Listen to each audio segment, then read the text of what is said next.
fellow gamers, and welcome to the Stanley parable. In this video I'm just gonna mess around. I'm just gonna say that I'm not gonna do the intro for any more of my videos. I'll put these in a playlist so you can find them easily, but I'm just gonna do the intro on the first one. All of his co-workers were gone. Yes, I know. What could it mean? Stanley decided to go to the meeting room. Perhaps he had simply missed a memo. Yeah, but have I broken it again? No, I broke it on last time. I'm not gonna do as he says. When Stanley came to a set of two open doors, he entered the door on his left. No, I'm gonna open the door on the right. This was not the correct way to the meeting room, and Stanley knew it perfectly well. Perhaps he wanted to stop by the employee lounge first, just to admire it.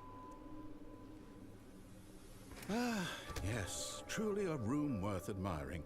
It had really been worth the detour after all, just to spend a few moments here in this immaculate, beautifully constructed room. Stanley simply stood here, drinking it all in. I was gonna say, that clock is not correct. That's some sort of timer. But eager to get back to business, Stanley took the first open door on his left.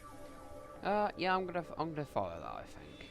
And so he detoured through the maintenance section, walked straight ahead to the opposite door, and got back on track. Which way do you want me to go? Does this actually go anywhere? No. Okay. So I'm just going to go down here. Yet there was not a single person here either. Wait. Feeling a wave of disbelief, Stanley decided to go up to his boss's office, hoping he might find an answer there. Hang on, this is just brought me back. Rounds. Coming to a staircase, Stanley walked upstairs to his boss's office. No, I'm gonna go down, because I've already actually gone up. And that's just boring, and it's a load of boringness.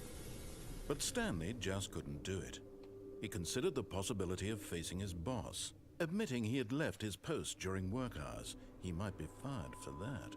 And in such a competitive economy, why had he taken that risk?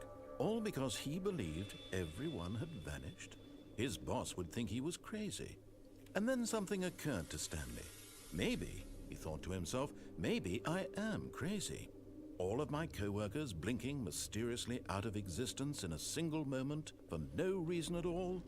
None of it made any logical sense. And as Stanley pondered this, he began to make other strange observations. For example, why couldn't he see his feet when he looked down? Why did doors close automatically behind him wherever he went? And for that matter, these rooms were starting to look pretty familiar. Were they simply repeating? No, Stanley said to himself, this is all too strange. This can't be real. And at last, he came to the conclusion that had been on the tip of his tongue. He just hadn't found the words for it. "I'm dreaming!" he yelled. "This is all a dream." Oh, what a relief Stanley felt to have finally found an answer, an explanation. His co-workers weren't actually gone. He wasn't going to lose his job. He wasn't crazy after all. And he thought to himself, I suppose I'll wake up soon. I'll have to go back to my boring real-life job pushing buttons. I may as well enjoy this while I'm still lucid. So, he imagined himself flying and began to gently float above the ground.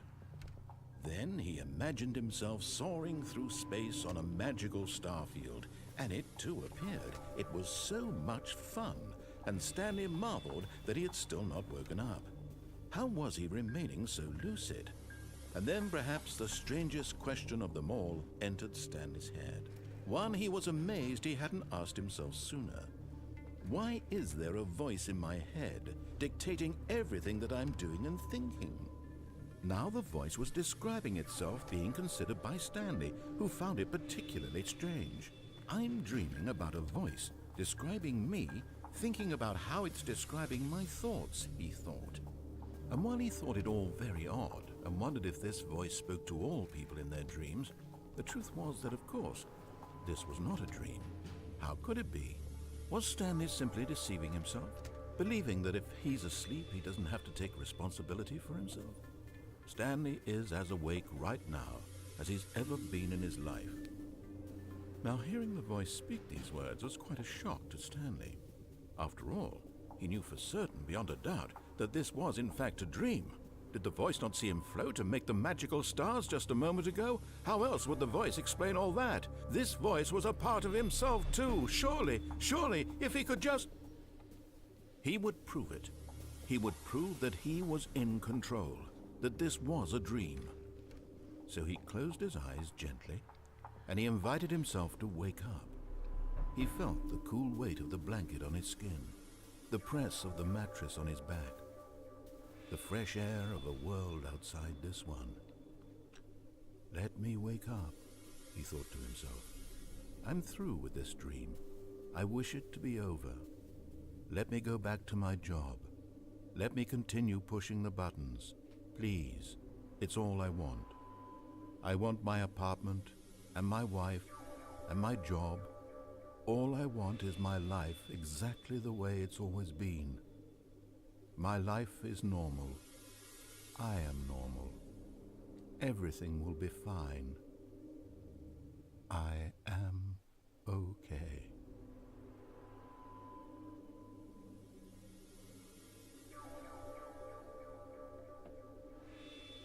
Stanley began screaming.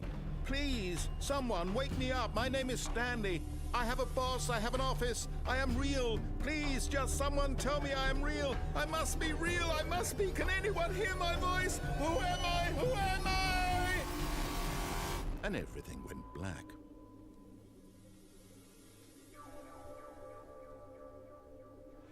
This is the story of a woman named Mariella.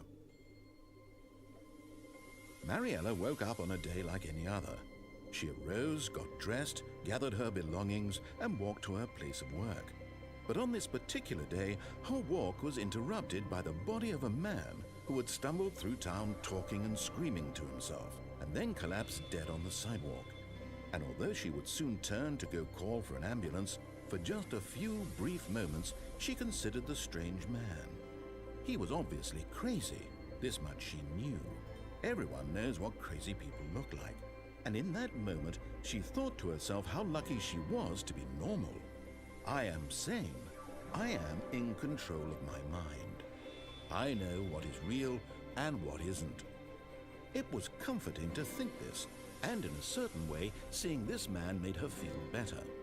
But then she remembered the meeting she had scheduled for that day, the very important people whose impressions of her would affect her career, and by extension, the rest of her life.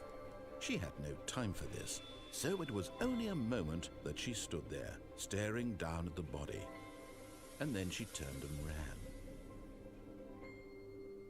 So there we go, that's the ending where I die, obviously.